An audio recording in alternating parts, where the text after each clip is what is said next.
เลสเนาะไอเลสหนึ่งกล่องมีอยู่30ซองเนาะซองแบบนี้30ซองหนึ่งกล่องมีอยู่30ซองเนาะวันนี้สีใจจะมากินให้เบิ่งเนาะแม่ใส่น้ำเท่านี้เนาะหนึ่งซอง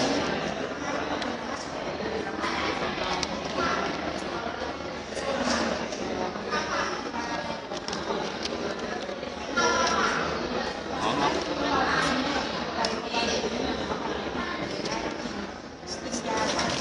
ใส่แล้วเขย่าเนาะไอเลสเนาะช่วยเรื่องดูแลผิวพรรณเนาะดูแลผิวพรรณเนาะขาวก่อนดำเนาะช่วยบำรุงฟื้นฟูเนาะฮอร์โมนเพศชายเนาะดูแลฮอร์โมนเพศชายเนาะเพศชายเนาะจะให้น้องชายแข็งแรงเนาะอึดทนนานเนาะอึดเนาะ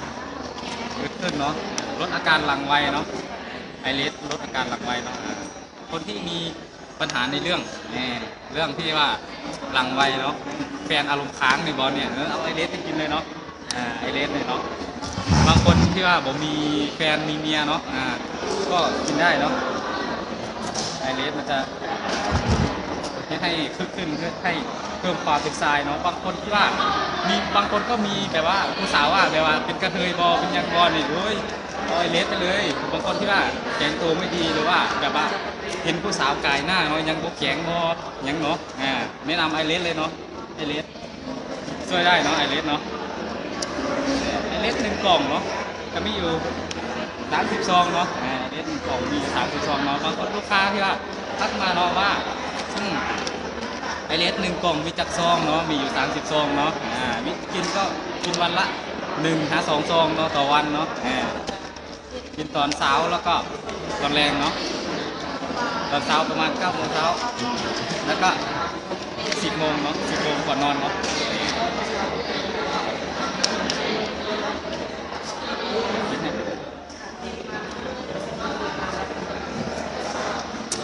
แซ่บเนาะกินง่ายๆเนาะ